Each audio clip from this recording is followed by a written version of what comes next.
हाँ तो फ्रेंड, हमने जैसे लेक्चर नंबर 5 में पढ़ा था रिड्यूसिंग पावर के बारे में, ठीक है, और हमने सेल नोटेशन देखी थी वहाँ पर, ठीक है। Now today we will discuss about Nernst equation, ठीक है। देखो नस्ट इक्वेशन की हमें जरूरत क्यों पड़ी। नस्ट इक्वेशन ने हमें बताया क्या, नस्ट इक्वेशन ने हमें बताया कि कोई सेल है, अगर हमें उसका पोटेंशियल निकालना हो, सेल पोटेंशियल, तो वो कैसे निकालेंगे, ठीक है। हम नस्ट इक्वेशन की हेल्प से सेल पोटेंशियल निकाल सकते हैं, ठीक। हाफ सेल का भी पोटेंशियल निकाल सकते हैं, ठीक है। और हम इलेक्ट्रोड पोटेंशियल भी निकाल सकते हैं, किसके हेल्प से, नस्ट इक्वेशन की। कैसे निकाल सकते हैं, अगर हमें कंसंट्रेशन पता हो, क्या पता हो, कंसंट्रेशन पता हो कि हमने कितने, जो हमारा सॉल्यूशन कंटेनर के अंदर है उसकी क्या कंसंट्रेशन है, ठीक। हमें इलेक्ट्रोड का स्टैंडर्ड इलेक्ट्रोड पोटेंशियल पता हो, ठीक है। क्या पता हो, स्टैंडर्ड इलेक्ट्रोड पोटेंशियल पता हो, ठीक है। तो हम इनके हेल्प से क्या निकाल सकते हैं, सेल पोटेंशियल निकाल सकते हैं। एक्चुअल में देखो, मैं भी आपको यहाँ पर नस्ट इक्वेशन ड्राइव करके दिखाऊंगा कैसे आई, ठीक है। तो हम यहाँ पर अब नस्ट इक्वेशन के बारे में स्टडी करते हैं।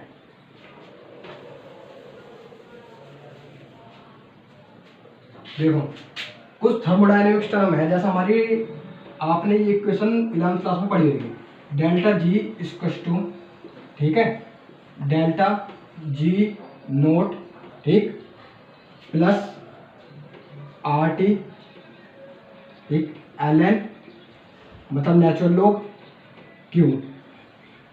अच्छा, ये हमने कहाँ पढ़ी थी, 11th क्लास में, ठीक है। हमारी डेल्टा जी क्या होता है यहाँ पर, डेल्टा जी जो होता है वो होता है change in Gibbs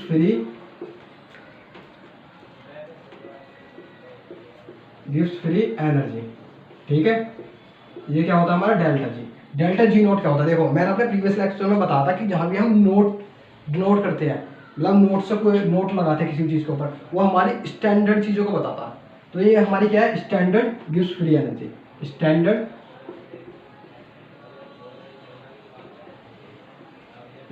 gives free energy,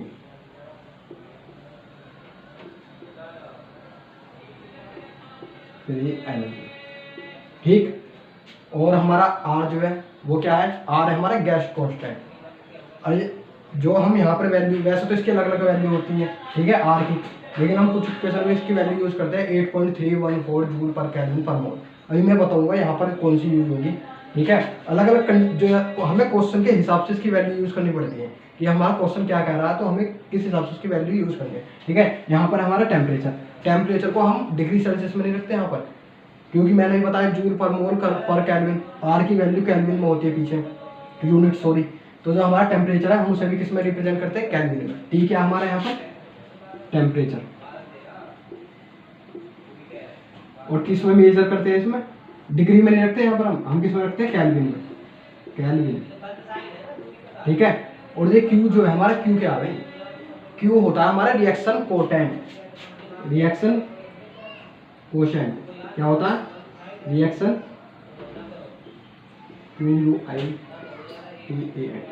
quotient, ठीक है। कोशेंट की स्पेलिंग देख लेना एक बार, आपको समझ में आना चाहिए क्या होता है ये रिएक्शन कोशेंट। होता क्या है रिएक्शन कोशेंट, देखो मैं बताता हूँ।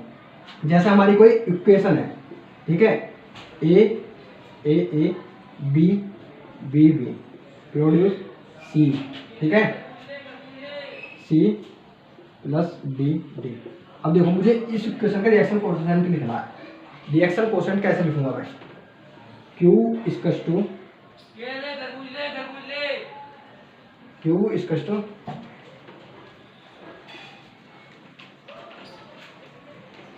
हमारा जो प्रोडक्ट है C, और जो हमारी कंसंट्रेशन D की है, ठीक है। हमारे जो प्रोडक्ट की कंसंट्रेशन है, ठीक है, उनका प्रोडक्ट और जो उनकी स्टोइचियोमेट्री है उसकी पावर का प्रोडक्ट, ठीक है। कहने वाला ये है हमारी सी की कुछ कंसंट्रेशन होगी उसकी पावर, ठीक है, इनटू डी की कुछ कंसंट्रेशन होगी उसकी पावर, डिवाइडेड बाय हमारी ए की कुछ कंसंट्रेशन होगी उसकी स्टोइचियोमेट्री उसके पावर में लगा देंगे, ठीक है। और जो हमारी बी की कुछ पावर होगी, सॉरी डी की स्टोइचियोमेट्री होगी बी और उसकी पावर बी। ये क्या होता है हमारा रिएक्शन कोटेंट, ठीक है भाई। ये आ गया आपको रिएक्शन पोटेंशियल में, ठीक है। मतलब हमने क्या करा, जो हमारी सी है उसकी कंसंट्रेशन, ठीक है, उसकी स्टोइचियोमेट्री हमने उसकी पावर चढ़ा दी, और डी उसकी स्टोइचियोमेट्री उसकी पावर चढ़ा दी, ठीक है। और डिवाइड किससे कर दिया, रिएक्टेंट के कंसंट्रेशन, रिएक्टेंट के प्रोडक्ट की कंसंट्रेशन के से डिवाइड कर दिया, ठीक। ये आ गया अब हमारा रिएक्शन कोएफिशिएंट, ठीक है। अब देखो ये तो हो गया रिएक्शन कोएफिशिएंट। आपने कहीं कहीं देखा होगा जो हमारा के है, ठीक है, के जो है हमारा, उसे भी हम ऐसे लिखते हैं, किसके बराबर, इसके बराबर। हमारा जो Q है वो K के बराबर कब होगा, जो हमारा Q है वो K के बराबर कब होगा, मतलब K को टेंस कब करेगा, कब करेगा, जब हमारा इक्विलिब्रियम आ रहा हो रिएक्शन में। इसे कहते हैं हम इक्विलिब्रियम कांस्टेंट। जब हम इस कांस्टेंट की वैल्यू इक्विलिब्रियम पर फाइंड कर रहे हो, तो हम इस Q को क्या लिखेंगे, एट इक्विलिब्रियम, एट इक्विलिब्रियम, ठीक है, एट इक्विलिब्रियम। हम Q को क्या लिख सकते हैं, K, यानी मतलब ये है K इक्विलिब्रियम। उसकी वैल्यू ये हो जाएगी उस टाइम पर, कब, इक्विलिब्रियम पर। तो हमारा इक्विलिब्रियम पे जो Q है वो K के इक्वल हो जाएगा, मतलब Q को हम K इक्विलिब्रियम लिख सकते हैं, इक्विलिब्रियम, ठीक है। अब यहाँ पर इन चीज़ों से कंफ्यूज मत हो ना कि Q क्या है, यहाँ पर ये मैं बता चुका हूँ, और K इक्विलिब्रियम कब लिखते हैं, ठीक। ये क्या हमारा इक्विलिब्रियम कांस्टेंट, K इक्विलिब्रियम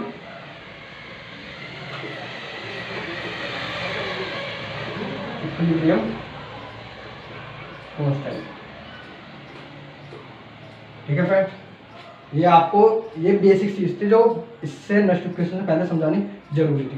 तो हम अब देखो नेक्स्ट इक्वेशन यहाँ से ड्राइव करने स्टार्ट करते हैं। इसे मैं रफ कर दूँ, ये रफ,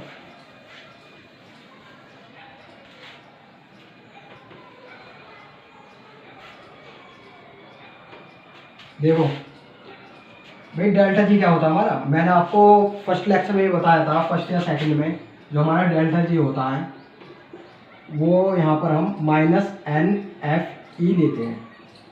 ई क्या है यहाँ पर, सेल पोटेंशियल, ठीक है। ई क्या है यहाँ पर, सेल पोटेंशियल या इलेक्ट्रोड पोटेंशियल, ठीक है।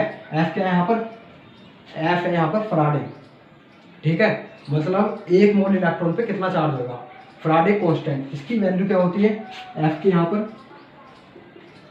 96500 कोलॉम, ठीक है। एफ की वैल्यू होती है यहाँ पर। एन क्या है हमारा, एन जो है हमारा, एन है number of electron involve in are reaction.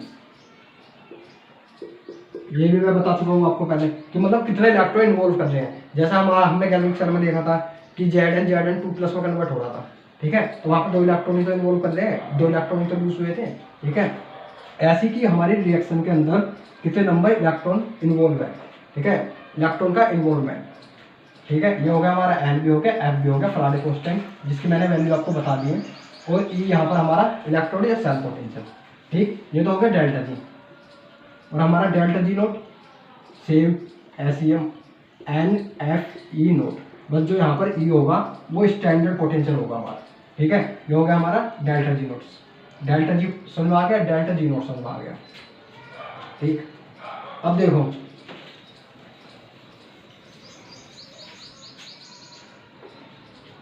अगर मैं इन दोनों एक्सप्रेशन को इस ऊपर वाले एक्सप्रेशन में पुट कर दूं, मतलब डेल्टा जी की वैल्यू यहाँ रख दूं और डेल्टा जी नोट की वैल्यू यहाँ रख दूं, क्या मतलब ये है, इसे मैं अगर इक्वेशन 1 मान लूँ और इसे इक्वेशन 2 और इक्वेशन 3, तो मैं लिख सकता हूँ put equation 2 and 3 in equation 1। तो क्या मिलेगा मुझे, देखो डेल्टा जी की जगह -NFE, ठीक है, डेल्टा जी नोट की जगह -NFE note plus RT ln Q, ठीक है भाई। अब यहाँ से एक चीज़ देखो, मैं यहाँ से अगर माइनस कॉमन ले लूँ इधर की साइड में तो माइनस, तो मैं इसे ऐसे लिख सकता हूँ माइनस NFE, ठीक है। नोट यहाँ पे माइनस कॉमन लिया तो प्लस की जगह क्या आ जाएगा, माइनस आ जाएगा ना, RT LN Q, ठीक, माइनस NFE। ये माइनस से माइनस कैंसिल कर सकता हूँ ना भाई, माइनस से माइनस कैंसिल। अब देखो ऊपर से मैं रफ कर रहा हूँ, ठीक है।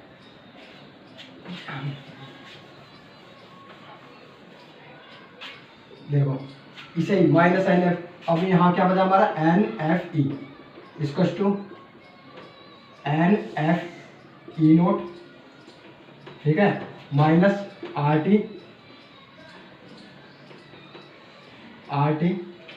LN Q, ठीक। अगर मैं NF से पूरी इक्वेशन को डिवाइड कर दूँ, किससे कर दूँ, NF से इस वाली इक्वेशन को डिवाइड कर दूँ। हाँ तो फ्रेंड अगर मैं यहाँ पर NF से डिवाइड कर दूँ पूरी इक्वेशन को तो क्या आएगा, देखो मैंने क्या करा, इस इक्वेशन को NF से डिवाइड कर दूँ, ठीक है। तो NF से NF कैंसिल हो जाएगा, या ऐसा मान के चलो डिवाइड नहीं करना, मैं यहाँ से भी NF कॉमन दे रहा हूँ और यहाँ भी NF कॉमन दे रहा हूँ, ठीक है। तो जब मैं NF E इसको इसमें से NF कॉमन ले रहा हूँ, ठीक है, NF E naught minus RT by NF LN Q, तो भाई यही तो बचा हमारा।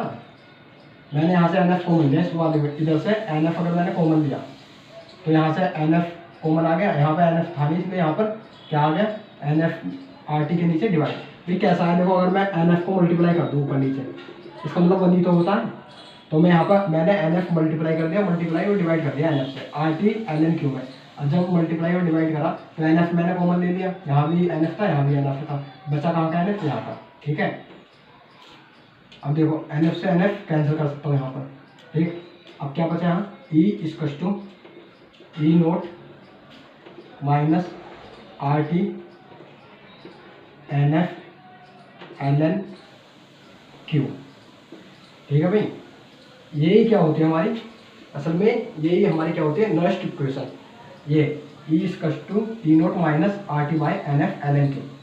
अब देखो तो फ्रेंड ये थी हमारी नॉइस्ट इक्वेशन, ठीक है, जो आई है। अब देखो इसे मैं और कैसे लिख सकता हूँ, जो हमारा यहाँ पर LN है वो नेचुरल लॉग है, अगर मैं इसे सिंपली लॉग में कन्वर्ट कर दूँ तो हमारा जो LN होता है वो होता है हमारा 2.303 लॉग के बराबर, ठीक। इसे हम ऐसे लिख सकते हैं LN को। तो अब मैं सिंपली क्या करूँगा, LN की वैल्यू यहाँ पुट कर दूँगा। तो देखो मैं इस इक्वेशन को और कैसे लिख सकता हूँ, ऐसे E equal to E naught, ठीक, माइनस RT बाई NF, ठीक, यहाँ पर 2.30 RT by NF LN log Q, ठीक है। ये क्या हो गया हमारी नॉइस्ट इक्वेशन, और इसी इक्वेशन को हम यूज करते हैं, ठीक है। और इससे भी सिंप्लीफाइड वर्जन, अगर मैं देखो T की वैल्यू किसमें ले लूँ, 25 डिग्री सेल्सियस पे मेजर करूँ, ठीक है, मतलब 298 केल्विन पर, ठीक, और R 8.314 जूल पर केल्विन पर मोल, R की वैल्यू ये ले लो, और F की वैल्यू मैंने आपको बताई थी क्या लेते हैं हम, 96500 कोलम, ठीक है। इन तीनों की वैल्यू अगर मैं यहाँ पुट कर दूँ, ठीक है, तो क्या होगा देखो E, ठीक है, इक्वल टू E नोट, ठीक है, माइनस क्या, ये सोल्व करने के बाद ये पूरी वैल्यू ये वाली, ये पूरी टर्म सोल्व करने के बाद आएगी 0.0591, आप देख लेना घर पे सोल्व करके यही आएगी, ठीक है। N और ये LN Q, sorry log Q, ठीक है। ये हमारा हो गया सिंप्लीफाइड वर्जन इसका नॉइस्ट इक्वेशन का, ठीक है। अब देखो एक और चीज देखो, अगर यहाँ पर, ठीक है, इसे मैं ऊपर से रफ कर रहा हूँ, अगर मैं इक्विलिब्रियम की बात करूँ, एट इक्विलिब्रियम, ठीक है, तो मैंने आपको बताया था कि जो मेरा Q होता है वो टेस्ट करता है के, मतलब के ई क्यू। जो मेरा क्यू है वो इक्विलिब्रियम कांस्टेंट को इक्विलिब्रियम पर हम इसे ऐसे लिखेंगे, ठीक है। और हमारा इक्विलिब्रियम पे एक और चीज़ बताना है, इक्विलिब्रियम पे क्या होती है कि जो हमारा ई सेल होता है, मतलब सेल का पोटेंशियल, वो क्या होता है 0, ठीक है। ये दो चीज़ आप ध्यान रखना। मैंने आपको पहले ही बताया था कि हमारे इक्विलिब्रियम पे ई सेल इसका 0 होता है, प्रीवियस वीडियो में मैं आपको बता चुका हूँ, ठीक है। अब देखो, अगर मैं ये कंडीशन इक्विलिब्रियम पे इस रिएक्शन को लिखूँ तो कैसे लिखूँगा, ये तो मेरा 0 हो गया, ये तो क्या होएगा, जब ये 0 हो गया तो मैं ई नोट इधर ले आऊँगा, ठीक है। तो ई नोट इधर माइनस का माइनस से माइनस कैंसिल हो जाएगा, तो ये इक्वेशन आ जाएगी हमारी 0.0591 n log के ई क्यू। ये हमारी क्या होगी, इक्विलिब्रियम पे रिएक्शन नेक्स्ट इक्वेशन, ठीक है। आई होप आपको ये सब बातें समझ में आई होंगी, और हम जो नेक्स्ट लेक्चर में बात करेंगे कि हम नेक्स्ट इक्वेशन को अप्लाई कैसे करते हैं। Thank you.